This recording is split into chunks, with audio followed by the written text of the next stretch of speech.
What's up everyone, I'm from the Archmage Rises team, and we'd like to tell you about a few new features that we've got in store for Archmage Rises.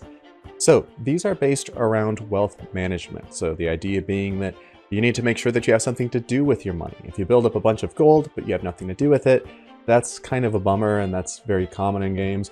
Alternatively, let's say that you end up wanting to get a lot of money really quickly. Generally, you need to take part in a grind, and we have an alternative that solves both of those problems in one building, the Financial House. So, the Financial House is inspired by the Medicis of Florence and also the Iron Bank of Braavos in Game of Thrones.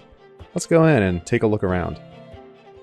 So in here we've got heap balancing spreadsheets. Now, we don't have background images for this or for the next building that I'll be showing you yet. Don't worry about that, we will in the final game. And I can take out a loan. So at this point I'm not the owner, instead I'm a proprietor. And so I'm going to borrow, say, 50,000. Now the amount that you can borrow is based on your total wealth. And so the wealthier you are, the more that you can borrow. And you can only take out one loan from each financial house. Maybe you could end up increasing your wealth by taking out a few loans so that you can take out bigger loans. But anyway, this would allow you to buy items very quickly, building up your mage tower, etc. And of course you can pay back your loans, or at the end of a year it will automatically attempt to be paid back from your treasury. If you do not have the required funds though, you are going to get a bounty put on your head. Now I'm going to end up switching the ownership of this financial house to myself as a player. So let's see, set player ownership, true. So now this is my financial house, and I can deposit money into here. So I can deposit 10,000, 1,000, so on and so forth. I can just put a bunch of my money into here.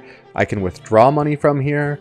And what this allows me to do is it allows me to have places to store money and also to generate passive income. So as you are moving throughout the world, you know, in most games, if you want to get more money, you have to make sure that you are constantly going out, doing more grinding, getting more gear, selling more gear. How many cheese wheels can you steal and sell?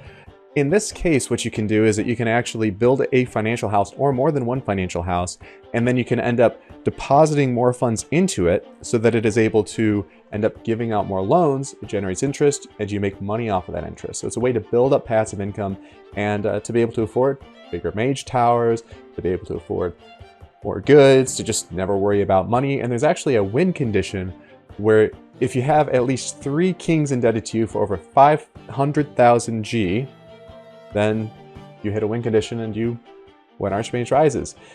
So this is a great way to build up your wealth, to really bolster yourself, to really become that wealthy mage, not just knowing your spells, but also being able to perhaps build up towns or being able to build up your mage tower into an even more magnificent place. You could also perhaps charm the person who owns a financial house to try to get a better interest rate, or perhaps you could end up getting into a duel with whoever you owe money to so that maybe they made an unfortunate demise.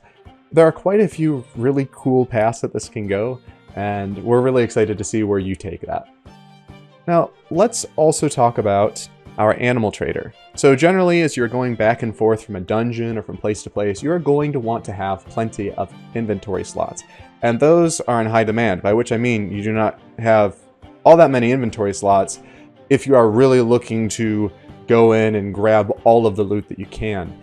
And of course, time is very valuable in Archmage Rises, so what you will want to do instead, most likely, is buy some draft animals.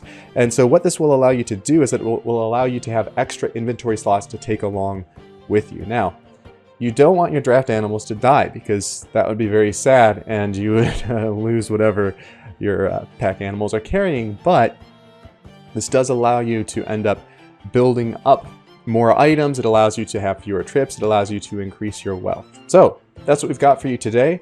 And next week we'll be discussing seafaring, how you can use boats and you can hire a crew to make your way across the world. Look forward to talking with you then.